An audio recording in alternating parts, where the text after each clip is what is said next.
کسی نے خیر کیا ہو، بھلائی کی ہو، احسان کیا ہو، کسی تکلیف سے اس کو بچایا ہو، چھٹکارا دلایا ہو، تو ایک جذبہ پیدا ہوتا ہے انسان کے قلب کی گہرائی سے. اب اسے ہم جذبہ تشکر کہیں گے، جذبہ امتنان کہیں گے. یہ قلب کی گہرائی سے ابھرتا ہے اور پھر زبان پر بھی آتا ہے. آپ کا شکریہ، میں آپ کا شکریہ ادا کرتا ہوں. یہ شکر جو ہے در حقیقت یہ فطرت کی صحت کی علامت ہے. اگر فطرت صحیح ہے تو شکر لازماً ہوگا، اور اگر شکر نہیں ہے تو معلوم ہوا کہ فطرت مسخ ہو چکی.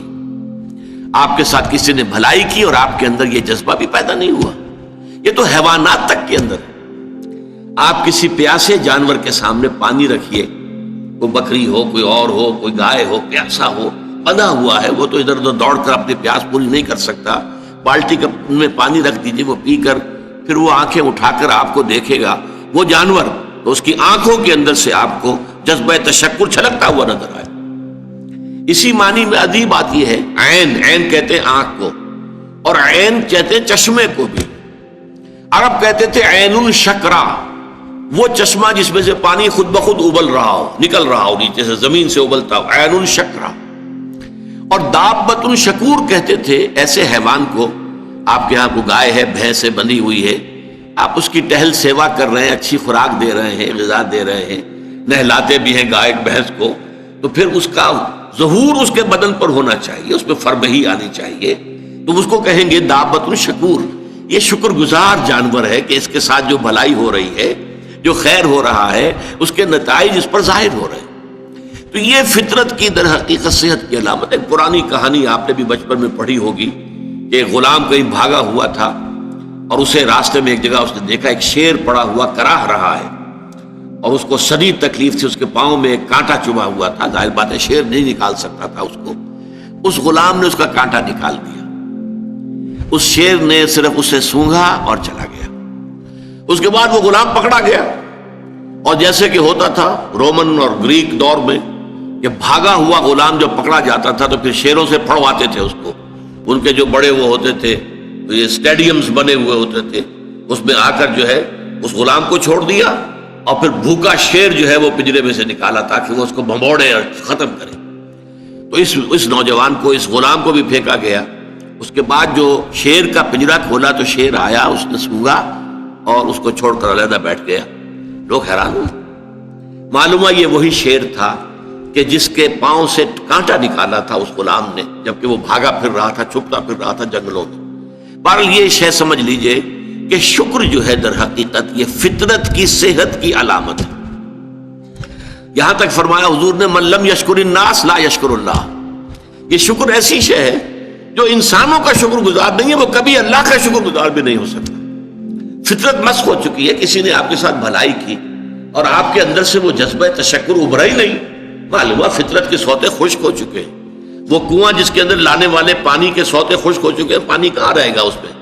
تو خالی کنواں ہے. تمہاری بھی فطرت جو ہے خالی ہو چکی ہے، اور تمہارے اندر وہ جو جذبہ تشکر موجود نہیں ہے، تو گویا کہ فطرت کے سوتے خشک ہو چکے. اب اصل بات کیا ہے اس فطرت کے بعد؟ اصل منعم کو پہچاننا. اب دیکھیے اس کو بھی ذرا غور سے سنیے میری بات کو. بچپن میں ہر بچہ یہ سمجھتا ہے کہ میرے حفاظت کرنے والے، میری ضروریات پوری کرنے والے، میری تکلیف پر تڑپ اٹھنے والے میرے والدین ہیں. اس سے آگے کا اسے بھی پتہ نہیں ہے، احساس نہیں ہے. لہذا جذبہ شکر جو ہے وہ والدین کی ذات کے ساتھ مرتکز ہو جاتا ہے. اس سے ذرا آگے بڑھا، معلوم نہیں میرا کنبہ ہے، میرے چچا ہیں، میرے ماموں ہیں، میرے فلاں ہیں، میرے کنبے قبیلے کے لوگ ہیں، میری قوم ہے، میرا وطن ہے. یہ سب در حقیقت میرے محافظ بھی ہیں، میرے مددگار بھی ہیں، اور میری ضرورتیں پوری کرتے ہیں. یہ جذبہ تشکر اب پھیل رہا ہے والدین سے، اپنے خاندان، قبیلے، قوم. اس کے بعد محسوس ہوتا ہے یہ سائنس کی انتہا ہے کہ یہ سارے عناصر فطرت مجھے پال رہے ہیں. سورج کی حرارت نہ ہو تو فصلیں کیسے پکے؟ سورج کی حرارت نہ ہو تو یہ ہوا، یہ بادل کیسے اٹھے؟ سمندروں سے بخارات. ہوائیں نہ چلیں تو یہ کیسے جو ہے بادل یہاں تک آئیں اور بارش برسے اور پھر میرے لیے گندم جو ہے وہ پیدا ہو. تو کائنات پوری مجھے پال رہی ہے. اور اس میں سب سے بڑی شے جو ہے، یہ سائنس کا یوں سمجھ لیجیے کمال ہے، سب سے بڑی شے سورج ہے. اس لیے کہ یہ بھی کہنا ہے کہ زمین سورج ہی سے ٹوٹا ہوا ایک ٹکڑا ہے، اسی سے سپلنٹر ایک علیحدہ ہوا اور اس کے گرد گھومنا شروع کر دیا. واللہ عالم، یہ علیحدہ بحث ہے، یہ کاسمولوجی کی بحث ہے. لیکن یہ ہے کہ بہرحال ہم جانتے ہیں یہ شکر کا جذبہ پھر آ کر مرتکز ہوتا ہے یہ تمام مظاہر فطرت کے اوپر. اب اس کے بعد صرف ایک چھلانگ لگانے کی ضرورت ہے، وہ چھلانگ جو حضرت ابراہیم نے لگائی تھی. سورہ انعام میں ذکر ہے، انہوں نے ایک تارے کو دیکھا تو کہا اچھا شاید یہ میرا رب ہے. جب وہ ڈوب گیا، غروب ہو گیا، تو نہیں میں تو غروب ہونے والے کو تو رب نہیں مان سکتا. پھر چاند کو دیکھا، وہ بڑا روشن تھا، بہت بڑا تھا، اچھا یہ رب ہے. جب وہ بھی ڈوب گیا، کہا نہیں اگر میرے رب نے مجھے ہدایت نہ دی. پھر دیکھا سورج کو، ھذا اکبر، ھذا ربی، ھذا اکبر. فلما افلت، جب وہ بھی غروب ہو گیا تو پھر اس کے بعد جو چھلانگ لگائی انہوں نے کیا، انی وجہت وجہی للذی فطر السماوات والارض حنیفا. میں نے اب اپنا رخ کر لیا ہے، اپنا چہرہ کر لیا ہے رخ پر اس ذات کے جس نے آسمانوں اور زمین کو پیدا کیا ہے، جو سورج اور چاند اور ستاروں کا پیدا کرنے والا ہے. حنیفا، یکسو ہو کر. وما انا من المشرکین، اور میں ہرگز مشرکوں میں سے نہیں. یہ ہے عقل کی آخری چھلانگ. سورج بھی ایک نظام میں جکڑا ہوا ہے، کسی اور نے اس کا نظام بنایا ہے، اس کی حیثیت کچھ ہے ہی نہیں. اس پوری کائنات کی وسعت اور پہنائی میں یہ جو خورشید منور ہے یہ کیا ہے؟ یہ ایک ذرے کے مانند ہے، پوری کائنات کی billions and billions of galaxies, اور ہر گیلیکسیز میں billions and billions of stars.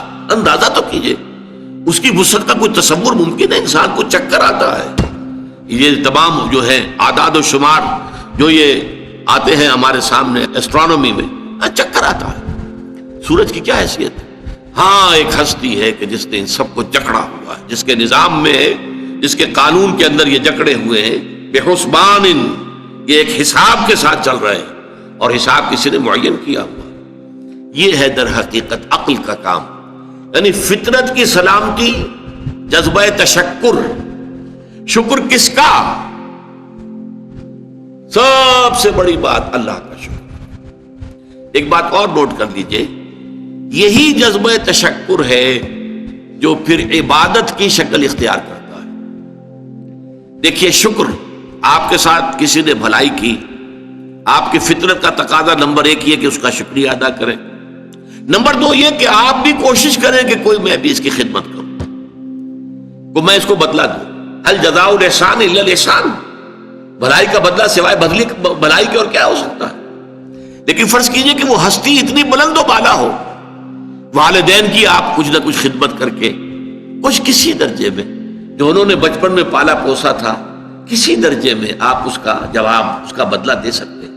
بڑھاپے میں یہ ہے کہ انہیں فلا تقل لہما اف ولا تنہرہما، انہیں اف تک نہ کہا جائے، انہیں جھڑکا نہ جائے، ان کی اطاعت کی جائے، ان کی فرما برداری کی جائے. ہاں ناحق بات میں ان کی بات نہیں ماننی، شرک پہ مجبور کریں تو ان کو نہیں ماننا، ان کے حکم کو، لیکن باقی یہ اور چیزوں کے اندر ماننا.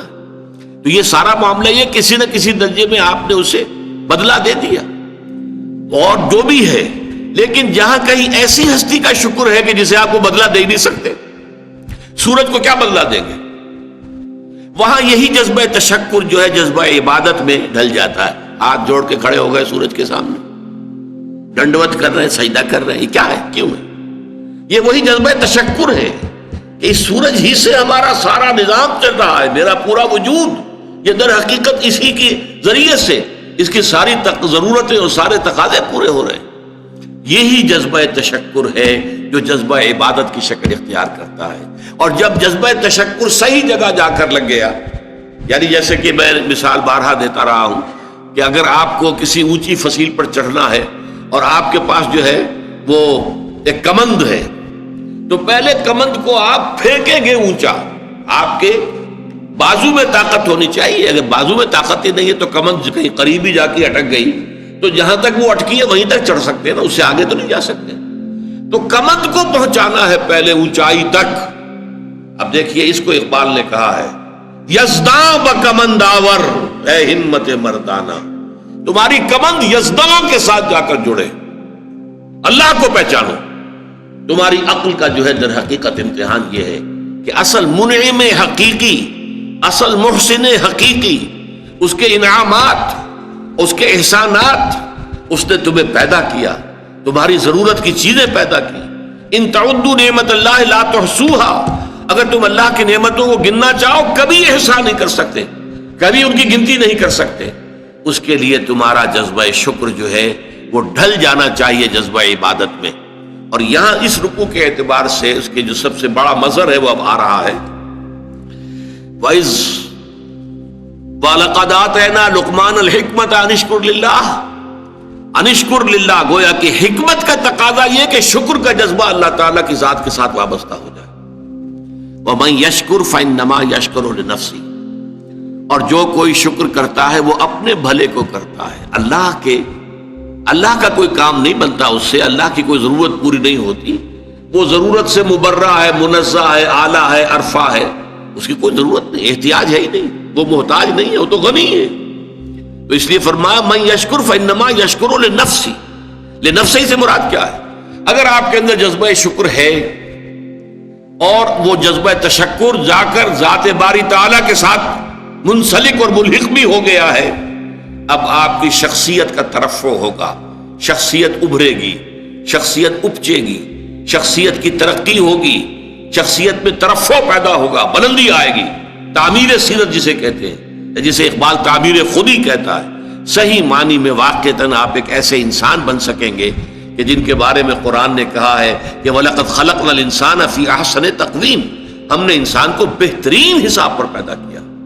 وہ انسان بننے کے لیے ضروری ہے کہ آپ کی فطرت سلیم ہو اور عقل سلیم، فطرت سلیمہ جذبہ تشکر موجود ہو، عقل سلیم اصل محسن کو پہچان لے، اصل منعم کو پہچان لے، اور یہ منسلک ہو جائے پہ جذبہ تشکر ذات باری تعالیٰ کے ساتھ، تو اس کا بھلا تمہیں کو پہنچے گا، تمہاری شخصیت کی تعمیر ہوگی، تمہاری خودی جو ہے وہ پختہ ہوگی، مضبوط ہوگی، تمہاری اپنی سیرت و کردار جو ہے اس کی نشو و نما ہوگی۔ وَمَن يَشْكُرْ فَإِنَّمَا يَشْكُرُ لِنَفْسِهِ وَمَن كَفَرَ، اور جو کفر کرے فَإِنَّ اللَّهَ غَنِيٌّ حَمِيدٌ، تو اللہ تو غنی ہے اور حمید ہے۔